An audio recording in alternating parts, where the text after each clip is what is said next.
நமது இரட்சகராய இயேசு கிறிஸ்து நாமத்தில் உங்களுக்கு என்னுடைய அன்பின் வாழ்த்துக்கள். என்னுடைய செய்திகளை கிரமமாக கேட்டு வர உங்களுக்கு என்னுடைய நன்றியை தெரிவித்துக் கொள்கிறேன்.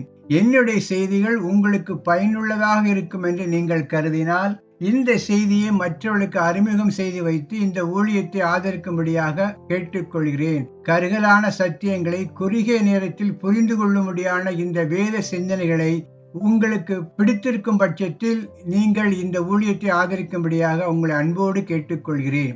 இன்றைய நாளில் கூட நாம் தியானிக்கக்கூடிய தலைப்பு என்னவென்றால், புதிய ஏற்பாட்டு காலத்தில் ஆண்டவருடைய நற்செய்தியை கேட்க வாய்ப்பில்லாதவர்களுக்கும் கேட்க முடியாதவர்களுக்கும் எப்படிப்பட்ட நியாய தீர்ப்பு வழங்கப்படும், அவர்களுக்கு அளிக்கின்ற நியாய தீர்ப்பு எதனுடைய அடிப்படையில் இருக்கும் என்பதை பற்றி இந்த பதிவில் நாம் சுருக்கமாக தியானிக்கலாம். பொதுவாக இந்த கருப்பொருள் என்பது ஏறக்குறை 1000 ஆண்டுகளுக்கு மேலாக இறையியலார் மத்தியில் விவாதிக்கப்பட்டு எந்த முடிவும் இல்லாமல் இன்றைக்கு வரைக்கும் அது ஒரு விவாதத்திற்குரிய கருப்பொருளாக காணப்படுகின்றது.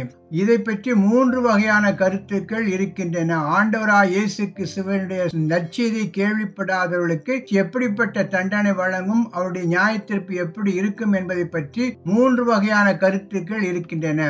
அதை பற்றி நாம் தியானிப்பதற்கு முன்பாக பழைய ஏற்பாட்டு காலத்தில் எப்படிப்பட்ட நியாய தீர்ப்பு வழங்கப்படும், எப்படிப்பட்ட வகை நியாய தீர்ப்பு இருக்கும் என்பதை பற்றி சுருக்கமாக ஒரு அறிமுக உரையாக முதலில் அதை நாம் பார்க்கலாம். கிறிஸ்துவத்தை பொறுத்தளவில் ரோமர் 3:23 படி எல்லாரும் பாவம் செய்து தேவ மகிமை இழந்து போனார்கள். என்றைக்கு நம்முடைய முற்பிதாவான ஆதாம் ஏவாள் தேவனுடைய கட்டளைகளை கீழ்ப்படியாமல் பாவம் செய்து தேவ மகிமை இழந்தார்களோ அன்றைக்கு முதல் அதற்கு பிறக்கின்ற எல்லா மனிதர்களும் பாவியாகத்தான் பிறக்கிறார்கள்.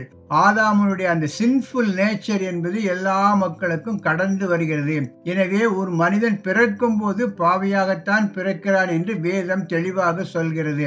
அதனுடைய அடிப்படையில் பார்க்கும் பொழுது ஆபிரகாமுக்கு முந்தி வரைக்கும், ஏனென்றால் ஆபிரகாமுக்கு பிறகு ஆண்டவர் அவனுடைய சந்ததியோடு உடன்படிக்கை பண்ணி விருத்த சேதம் என்கிற ஒரு கட்டளையை பிறப்பித்து அதன் மூலமாக யூதர்கள் என்கிற ஒரு மிகப்பெரிய இனக்குழுவை ஆண்டவர் முன்குறித்து அதற்கு நியாயப்பிரமாணங்களை கொடுத்து பாவ மன்னிப்புக்கென்று பாவத்தை போக்கின்ற பலிகளுக்கென்று பலவிதமான கட்டளைகளை கொடுத்து அவர்களை வழிநடத்தி வந்தார். ஆனால் அதற்கு முன்பாக எப்படிப்பட்ட நியாய தீர்ப்பாக இருக்கும் என்பதை பற்றி பார்க்கும் பொழுது அவர்களுடைய மனசாட்சியின்படி இருக்கும். ஏனென்றால் ஆபிரகாமுக்கு முந்தி எந்த விதமான கட்டளைகளோ நியாயப்பிரமாணங்களோ கிடையாது. அவர்கள் எப்படி நியாயந்தீர்க்கப்படுவார்கள் என்பதை பற்றி ரோமருக்கு எழுதிய நிருபம் 2வது அதிகாரம் 12 முதல் 15 வரை உள்ள வசனங்கள். எவர்கள் நியாயப்பிரமாணம் இல்லாமல் பாவம் செய்கிறார்களோ அவர்கள் நியாயப்பிரமாணம் இல்லாமல் கெட்டுப் போவார்கள். எவர்கள் நியாயப்பிரமாணத்துக்கு உட்பட்டவர்களாய் பாவம் செய்கிறார்களோ அவர்கள் நியாயப்பிரமாணத்தினாலே ஆக்கினை தீர்ப்படைவார்கள். நியாயப்பிரமாணத்தை கேட்கிறவர்கள் தேவனுக்கு முன்பாக நீதிமான்கள் அல்ல, நியாயப்பிரமாணத்தின்படி செய்கிறவர்களே நீதிமான்களாக்கப்படுவார்கள். அன்றியும் நியாயப்பிரமாணம் இல்லாத புறஜாதிகள் சுபாவமாய் நியாயப்பிரமாணத்தின்படி செய்கிற போது நியாயப்பிரமாணம் இல்லாத அவர்கள் தங்களுக்கு தாங்களே நியாயப்பிரமாணமாயிருக்கிறார்கள். அவர்களுடைய மனச்சாட்சியும் கூட சாட்சியிடுகிறதினாலும் குற்றமுண்டு குற்றமில்லை என்று அவர்களுடைய சிந்தனைகள் ஒன்றையொன்று தீர்க்கிறதினாலும் நியாயப்பிரமாணத்திற்கேற்ற கிரியை தங்கள் இருதயங்களில் எழுதியிருக்கிறது என்று காண்பிக்கிறார்கள். இந்த வசனத்தை படிக்கும் போது ஒரு சில காரியங்கள் தெரியும். யூதர்களுக்கு நியாயப்பிரமாணம், யூதர் அல்லாதவர்கள் எப்படி என்றால் அவர்களுடைய மனசாட்சியே அவர்களுக்கு நியாயப்பிரமாணங்களாக இருக்கும். எது தவறு, எது செய்யணும், எது செய்யக்கூடாது, எது பாவம், எது பாவம் இல்லாத காரியம், எது நன்மையான காரியம், எது தீமையான காரியம் என்பதை பற்றி உள்ள ஒரு புரிதல், ஒரு அண்டர்ஸ்டாண்டிங், அவருடைய மனசாட்சியின்படி அவர்கள் நியாயந்தீர்க்கப்படுவார் என்பது இந்த வசனத்தின்படி நமக்கு தெளிவாக தெரிகிறது. அவருடைய மனசாட்சியே அவர்களுக்கு சாட்சியிடக்கூடிய ஒரு காரியமாக தெரிகிறது. அதற்கு உதாரணமாக நாம் பார்க்க வேண்டும் என்றால் நோவாவின் காலத்தில், அந்த காலத்தில் வாழ்ந்த அத்தனை மக்களும் மிகப்பெரிய கொடூர பாவ வாழ்க்கையில், துன்மார்க்க வாழ்க்கையில் ஈடுபட்டிருக்கும் பொழுது நோவா கர்த்தருடைய பார்வையில் சன்மார்க்கனாக உத்தமனாக காணப்பட்டான் என்று ஆதியாகம புத்தகம் 6வது அதிகாரம் 9ஆம் வசனத்தை பார்க்கலாம். நோவாவின் வம்ச வரலாறு. நோவா தன் காலத்தில் இருந்தவர்களுக்குள்ளே நீதிமானும் உத்தமனுமாய் இருந்தான். நோவா தேவனோடே சஞ்சரித்துக் கொண்டிருந்தான். அப்படி என்றால் நோவாவின் காலத்திலேயே நேர்மையாக வாழ்ந்த, மனசாட்சியின்படி வாழ்ந்த தேவ பக்தர்கள் இருந்திருக்கிறார்கள். எனவே நோவாவின் காலத்தில் உள்ள மக்களுக்கு முதலில் அவருடைய மனசாட்சியின்படி அவர்களுக்கு நியாய தீர்ப்பு வழங்கப்படும். அது மாத்திரமல்ல, ரோமர் 1 அதிகாரம் 19 முதல் 20 வரை உள்ள வசனங்களை படித்து பார்க்கும் பொழுது, தேவனை குறித்து அறியப்படுவது அவர்களுக்குள்ளே வெளிப்பட்டிருக்கிறது. தேவனே அதை அவர்களுக்கு வெளிப்படுத்தி இருக்கிறார். எப்படி என்றால், காணப்படாதவைகளாகிய அவருடைய நித்திய வல்லமை, தேவத்துவம் என்பவைகள் உண்டாக்கப்பட்டிருக்கிறவைகளினாலே உலகம் உண்டானது முதற்கொண்டு தெளிவாய் காணப்படும். ஆதலால் அவர்கள் போக்கு சொல்ல இடமில்லை.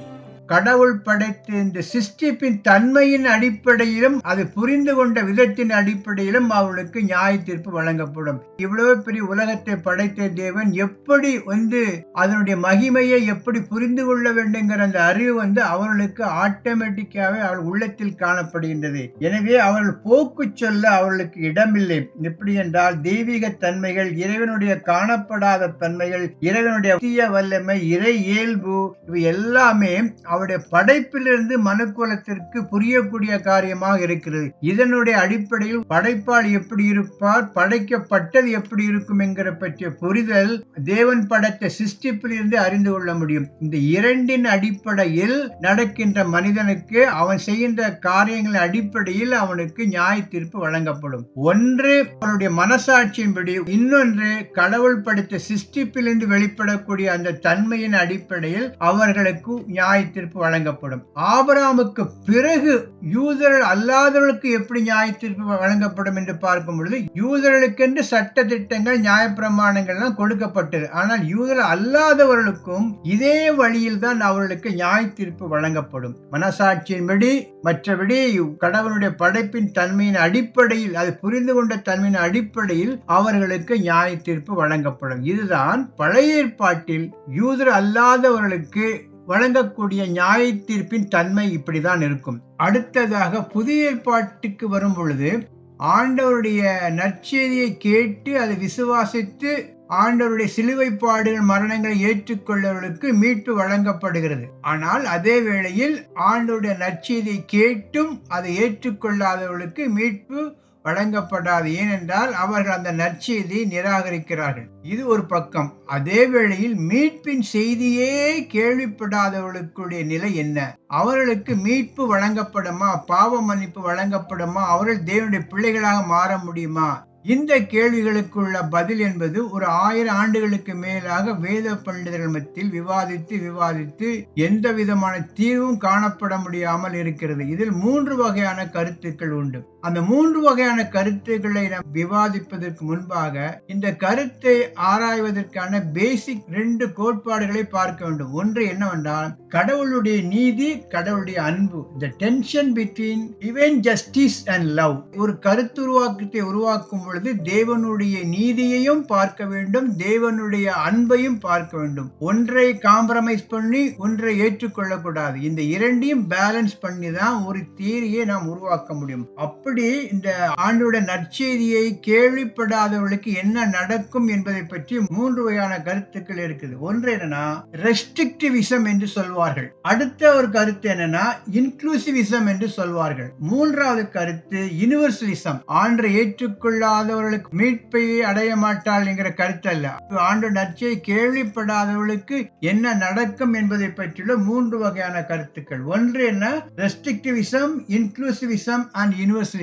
முதலாவது நாம் பார்க்க போகிற தலைப்பு என்னவென்னா ரெஸ்ட்ரிக்டிவிசம். இவர்கள் சொல்கிற கருத்து என்னன்னா, ஏற்கனவே மனிதன் என்பவன் பாவம் செய்து தேவ மகிமையை இழந்து விட்டான். பாவம் என்பது ஒரு யுனிவர்சல் ப்ராப்ளம்.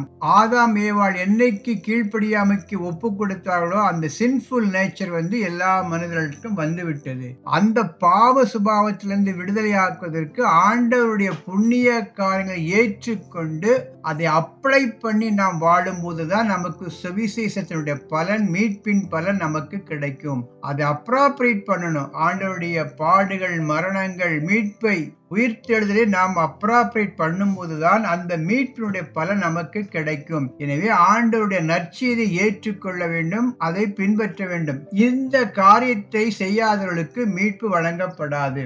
இவர்கள் முக்கியமாக வைக்கின்ற வசன ஆதாரங்கள் என்னவென்றால் யோவான் 14:6. அதற்கு இயேசு, நானே வழியும் சத்தியமும் ஜீவனுமாயிருக்கிறேன். என்னாலே அல்லாமல் ஒருவனும் பிதாவினிடத்தில் வரான்.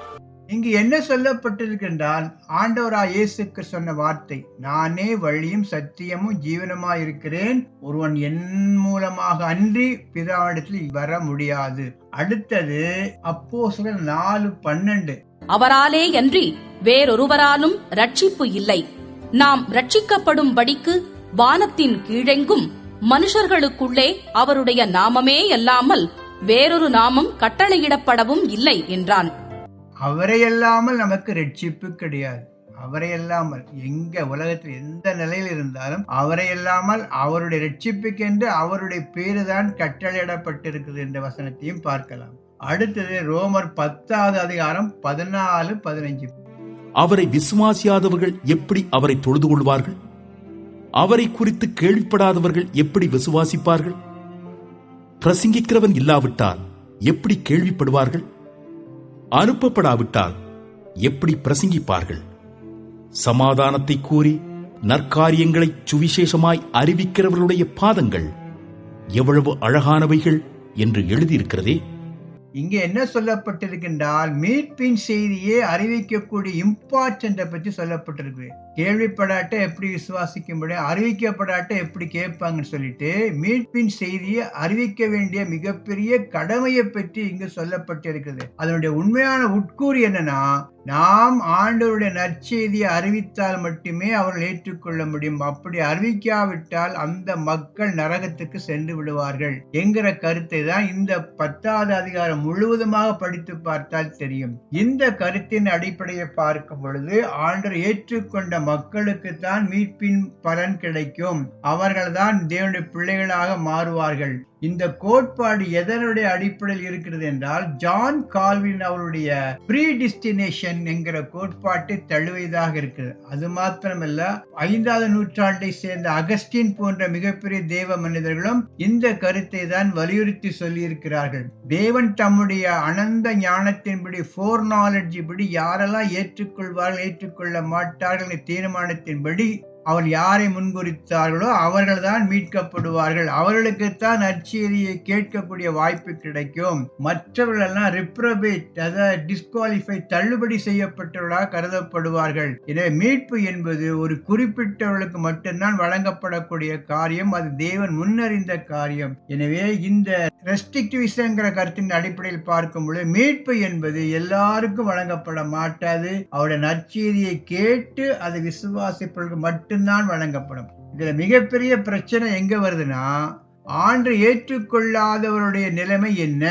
அவர்கள் தண்டிக்கப்படுவார்களா என்று கேட்கும்போது ஆம், தண்டிக்கப்படுவார்கள். ஆனா அதுல மிகவும் சிக்கலான ஒரு பிரச்சனை எதுவென்றால், குழந்தைகளும் மனநிலை பாதிக்கப்பட்டவர்களும் எப்படி ஆண்டுடைய நற்செய்தியை எப்படி ஏற்றுக்கொள்ள முடியும்? அவர்கள் மரணம் அடைந்தால் அவருடைய நிலைமை என்ன என்பதை பற்றி இந்த கருத்தை தீவிரமாக போதிப்பவர்கள் விளக்குவதில்லை. இந்த தீரனுடைய முக்கியமான ஃப்ளா இங்கதான் இருக்குது என்று நாம் கருதி கொள்ளலாம். இதை பற்றி இன்னொரு பதிவில் கூட நாம் தெளிவாக பார்க்கலாம். இந்த கருத்தினுடைய முக்கிய நோக்கம் என்னன்னா, நற்செய்தி கேட்டு அதை ஏற்றுக்கொள்வர்களுக்கு மட்டும்தான் மீட்பு வழங்கப்படும் என்கிற சத்தியம் உண்மையானது என்று இந்த கருத்தை போதிப்பவர்கள் கூறுகிறார்கள்.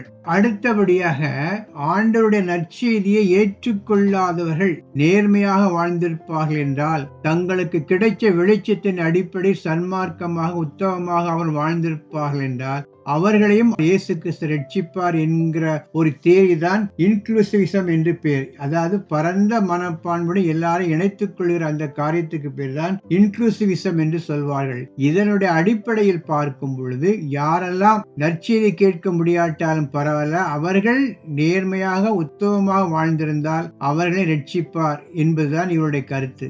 இதற்கு ஆதாரமாக அவர் சொல்லக்கூடிய காரியங்கள் என்னவென்றால், கொர்நேலியுடைய வாழ்க்கையை அவர்கள் மேற்கோள் காட்டுகிறார்கள். அப்போஸ்தலர் நடவடிக்கைகள் 10:4 பார்க்கும் பொழுது அந்த தூதன் சொன்ன காரியம் என்னவென்றால், ஏழைகளுக்கு கொடுத்த காணிக்கைகளும் மற்ற எல்லா தர்ம காரியங்களும் கடவுளுக்கு முன்பாக நினைப்பூட்டும்படியாக வந்திருக்கின்றன என்கின்ற காரியத்தை இந்த தேவதூதன் சொல்கின்றான். அப்படி என்றால் ஒரு மனிதனுடைய நற்காரியங்கள் தேவனுக்கு முன்பாக வரும் என்றால் அப்படிப்பட்ட மனிதனை நரகத்திற்கு எப்படி அனுப்புவார்? ஒருவேளை சுவிசேஷத்தை அவன் அறிய முடியாமல் போனாலும், வாய்ப்பு கிடைக்காவிட்டாலும், அந்த மனிதர்கள் நேர்மையாக உண்மையாக தாங்கள் பெற்றுக்கொண்ட வெளிச்சத்தின்படி உலகத்தை படைத்த தேவன் படைத்த அந்த சிருஷ்டிப்பிலிருந்து பெற்றுக்கொண்ட அந்த தெய்வீக தன்மையின் அடிப்படையில் அவர்கள் நேர்மையாக வாழ்ந்தால் அந்த நேர்மையின் அடிப்படையில் அவர்களை ஆண்டவர் ஏற்றுக்கொள்வார் என்பதுதான் இந்த கருத்தை சொல்பவருடைய முக்கியமான வாதம். இன்னொரு வசனத்தை கொண்டு அவர்கள் ஆதாரமாக சொல்கிறார்கள். எப்படி என்றால் 1 தீமோத்தேயுடைய புத்தகம் 4ஆம் அதிகாரம் 10ஆம் வசனம். இது நிமித்தம் பிரயாசப்படுகிறோம், நிந்தையும் அடைகிறோம். ஏனெனில் எல்லா மனுஷருக்கும் விசேஷமாக விசுவாசிகளுக்கும் இரட்சகராகிய ஜீவனுள்ள தேவன் மேல் நம்பிக்கை வைத்திருக்கிறோம். இந்த இடத்துல ஆங்கிலத்தில் பார்ப்போம் என்றால், God is the savior of all people. எல்லா ஜனங்களுக்கும் அவர் இரட்சகராய் இருக்கிறார் என்கிற ஒரு காரியத்தை நாம் பார்க்கலாம். அது எல்லாவற்றுக்கும் மேலாக ரோமர் 2ஆம் அதிகாரம் 14 முதல் 16 வரை உள்ள வசனங்கள். இந்த வசனத்தின் அடிப்படையில் தான் ஒருவனுக்கு நியாயப்பிரமாணத்தினுடைய காரியங்கள் கிடைக்காவிட்டாலும், புரிந்து கொள்ள முடியாவிட்டாலும், அவனுடைய மனசாட்சி தேவனை பற்றியுள்ள காரியங்களின் அடிப்படையில் அவன் ரட்சிக்கப்படுவான் என்கிற காரியத்தை நாம் அறிந்து கொள்ளலாம். இந்த தியரியை ஆதரித்தவர்கள் யார் என்றால் மிகப்பெரிய வேத பண்டிதர்கள். 18ஆம் நூற்றாண்டை சேர்ந்த ஜான் வெஸ்லி, 20ஆம் நூற்றாண்டை சேர்ந்த C.S. லூயிஸ், அப்புறம் பில்லி கிரஹாம் போன்ற மிகப்பெரிய மனிதர்கள் எல்லாம் நற்செய்தியை கேட்க முடியாமல் போனாலும் கூட அவர்கள் வாழ்ந்த வாழ்க்கையின்படி நற்கிரியின்படி ஆண்டவர் அவளை ரட்சிப்பார் என்கிற கருத்தை இவர்கள் மிகவும் ஆணித்தரமாக எடுத்து வைக்கிறார்கள். இந்த கருத்தை நாம் அப்படியே ஏற்றுக்கொள்வோமே ஆனால் இது சில அடிப்படை வேத சத்தியங்களுக்கு மாறாக இருக்கிறது. அதாவது ஒரு மனிதன் ஆண்டவருடைய நற்செய்தியை கேட்க முடியாமல் போனாலும் அவனுடைய நற்கிரியின் அடிப்படையில் அவனை ஆண்டவர் ரட்சிப்பார் என்றால் அது வேதத்தினுடைய அடிப்படை கோட்பாடுகளுக்கு முரணாக இருக்கிறது. ஏனென்றால் புதிய ஏற்பாட்டை பொறுத்தளவில் எந்த ஒரு மனிதனும் தன்னுடைய சுயநீதியின் அடிப்படையில் ரட்சிக்கப்பட முடியாது. ஒரு மனிதனுடைய சுயநீதிகள் எல்லாம் அழுக்கான கந்தையை போல் இருக்கிறது சொல்லப்படும் பொழுது சுவிசேஷத்தை கேட்க முடியாட்டாலும் பரவாயில்ல, அவன் செஞ்ச நற்கிரியின் அடிப்படையில் அவன் ரட்சிக்கப்படுவான் என்றால் இந்த மீட்பு என்பது கிருபையினால் ஏற்படக்கூடிய காரியங்கிற அடிப்படை சத்தியத்துக்கு இவர்கள் சொல்லுகின்ற இந்த வேத வசனங்கள் மாறாக இருக்கிறது என்று புரிந்து கொள்ளலாம். கிருபையினால் கிடைக்கக்கூடிய காரியங்கிற அடிப்படை கோட்பாட்டுக்கு விரோதமாக இருக்கிறது. அது மாத்திரமல்ல, ஒரு மனிதன் எதற்காக தண்டிக்கப்படுகிறான் என்றால் அவனுக்கு ஆண்டவருடைய சுவிசேஷத்தை கேட்கக்கூடிய வாய்ப்பு கிடைக்குதோ இல்லையோ அவன் செஞ்ச பாவத்தினால் அவனுக்கு தண்டனை கிடைக்கிறது என்பதை நாம் மறந்துவிடக் கூடாது. அது மாத்திரமல்ல, எல்லாரும் பாவம் செய்து தேவ மகிமை இழந்து விட்டார்கள் என்று ரோமர்ல பார்க்கலாம். அப்படி இருக்கும்போது அந்த பாவ சுபாவம் சின்ஃபுல் நேச்சர் என்பது ஒரு மனிதனுடைய நற்கிரியினால் அதை சீர்படுத்த முடியாது. அது ஆண்டவராய் இயேசு கிறிஸ்து நமக்கு செய்த புண்ணிய காரியங்கள், அவருடைய இரத்தம், மீட்பு, இவற்றின் அடிப்படையிலே தான் அந்த சின்ஃபுல் நேச்சரை நாம் மேற்கொள்ள முடியும். எனவே இதனுடைய அடிப்படையில தான் ஒருவனுக்கு மீட்பு கிடைக்குமே தவிர மற்றபடி எந்த ஒரு நற்கிரியினாலும் மீட்பு கிடைக்காது.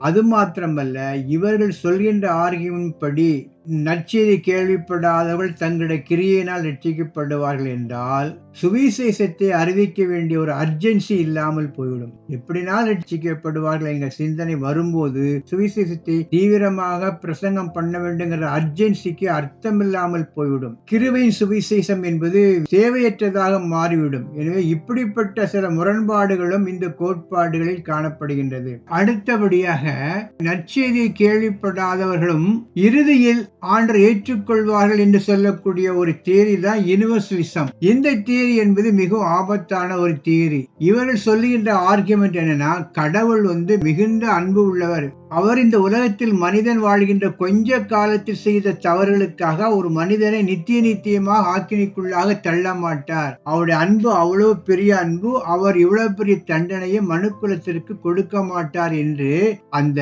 டிவைன் லவ் மேன்மைப்படுத்தி இவர்கள் இந்த ஆர்கியுமெண்டை வைக்கிறார்கள். அதாவது இவர்கள் சொல்லுகின்ற முக்கியமான காரியம் என்ன, மரணத்திற்கு பிறகு ஒருவனுக்கு மனம் திரும்புவதற்கான இரண்டாவது தருணம் வழங்கப்படும் என்பதுதான் இவர்களுடைய ஆர்கியுமெண்ட். இந்த தியரிக்கு அவர்கள் கொடுக்கக்கூடிய முக்கியமான வேத ஆதாரம் எதுவென்றால் கொலோசியர் 1:20, ரோமர் 5:18 இந்த 2 வசனங்களை அவர்கள் மேற்கோள் காட்டுகிறார்கள். கொலோசியர் 1:20 படிச்சு பார்க்கும் பொழுது, அவர் சிலுவையில் சிந்தின ரத்தத்தினாலே சமாதானத்தை உண்டாக்கி பூலோகத்தில் உள்ளவைகள் பரலோகத்தில் உள்ளவைகள் யாவையும் அவர் மூலமாய் தமக்கு ஒப்புரவாக்கிக் கொள்ளவும் அவருக்கு பிரியமாயிற்று.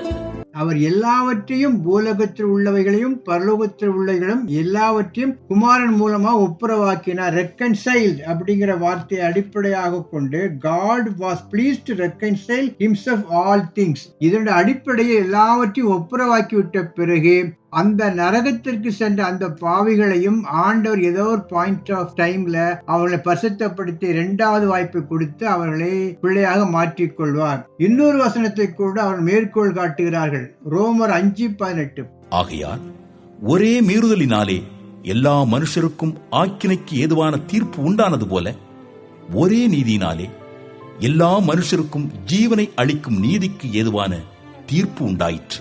இந்த வசனத்தின்படி பார்க்கும் பொழுது ஒரு மனிதனுடைய மீறுதனால எல்லாருக்கும் தண்டனை வந்தது போல ஒரு மனிதனுடைய நீதியினால எல்லாருக்கும் நீதிக்கு ஏதுவான நியாய தீர்ப்பு வந்து விட்டது என்று சொல்கிறார்கள். ஒரு ஆதாம் ஏவாள் செய்த பாவத்தின் நிமித்தம் ஒரு பாவ சுபாவம் எல்லாருக்கும் வந்தது போல ஒரு மனிதன் அதான் ஆண்டவராய் இயேசு கிறிஸ்துவின் கீழ்ப்படிதலினால எல்லாருக்கும் மீட்பு வந்து விட்டது என்கிற காரியத்தை அடிப்படையாக கொண்டு மரணத்திற்கு பிறகும் ஒரு ரட்சிக்கப்படுவதற்கான ஒரு வாய்ப்பு கிடைக்கும் என்று இவர்கள் ஆணித்தரமாக சொல்கிறார்கள். அது மாத்திரமல்ல 1 கொரிந்தியர் 15வது அதிகாரம் 22 முதல் 28 வரை உள்ள வசனங்களையும் இவர்கள் ஆதாரமாக கோட் பண்ணுகிறார்கள். ஆனால் இது மிகப்பெரிய ஆபத்தான ஒரு தியரி. இந்த கருத்தை ஆதரிப்பவர்கள் யார் என்றால் வில்லியம் பார்க்லே, கார்ல் பாத் போன்ற மிக சிறந்த வேத பண்டிதர்கள் இந்த யூனிவர்சலிசம் தியரியை மிகவும் ஒரு வலிமையோடு எடுத்து வைக்கிறார்கள். ஆனால் இது மிகவும் ஆபத்தான ஒரு தியரி. எப்படி என்றால் ஒரு மனிதன் இறந்த பிறகு அவனுக்கு மீட்கப்படுவதற்கான வாய்ப்பு கிடையவே கிடையாது. ஒரு தரம் மரிப்பதும் பின்பு நியாய தீர்ப்பு அடைவதும் எல்லா மனிதர்களுக்கும் நியமிக்கப்பட்ட காரியமாக இருக்கிறபடினாலே ஒரு மனிதனுக்கு ரட்சிக்கப்படுவதற்கு மரணத்திற்கு பிறகு செகண்ட் சான்ஸ் என்பது கிடையவே கிடையாது. எனவே இந்த தியரியை அநேகமாக எல்லா தேவனுடைய பிள்ளைகளும் ஏற்றுக்கொள்ள மறுத்து விட்டார்கள், நிராகரித்து விட்டார்கள். ரொம்ப சிக்கலான ஒரு தியரி எதுனா இன்க்ளூசிவிசம் அண்ட் ரெஸ்ட்ரிக்டிவிசம் என்கிற 2 தியரி தான் இன்றைக்கு கிறிஸ்தவ மக்களால் அதிகமாக பேசப்படுகின்ற ஒரு தியரி. அதுல நாம் ஏற்றுக்கொள்ளக்கூடிய காரியம் என்னவென்றால் இந்த உலகத்தில் ஆண்டவருடைய நற்செய்தியை ஏற்றுக்கொண்டு அதை அங்கீகரித்தவர்களுக்கு மட்டும்தான் மீட்பு வழங்கப்படுமே தவிர ஆண்டவர் நற்செய்தியை கேள்விப்படாதவர்களுக்கும் மீட்பு வழங்கப்பட முடியாது. அவர்கள் தாங்கள் செய்த பாவத்தின் அடிப்படையில் அவர்கள் தண்டனை பெற்றுக் கொள்வார்கள். எனவே அவர்களுக்கு மீட்பு என்பது கிடையாது. வேதத்தின் அடிப்படை கோட்பாடு என்னன்னா இந்த உலகத்தில் இருக்கும் போதே அவனுக்கு நற்செய்தியை கேட்டு அவன் ஆண்டை ஏற்றுக்கொள்ள வேண்டும். அதற்காகத்தான் நற்செய்தியை தீவிரமாக விரைவாக பிரசங்கிக்க அழைக்கப்பட்டிருக்கிறோம். இந்த செய்திகள் உங்களுக்கு பிடித்திருக்கும் என்றால் லைக் கொடுங்க. இதை பற்றியுள்ள விமர்சனங்களை யூடியூபில் பதிவிட்டால் அது என்னை அதிகமாக உற்சாகப்படுத்தும். கர்த்தர் மகிமைப்படுவாராக. ஆமேன்.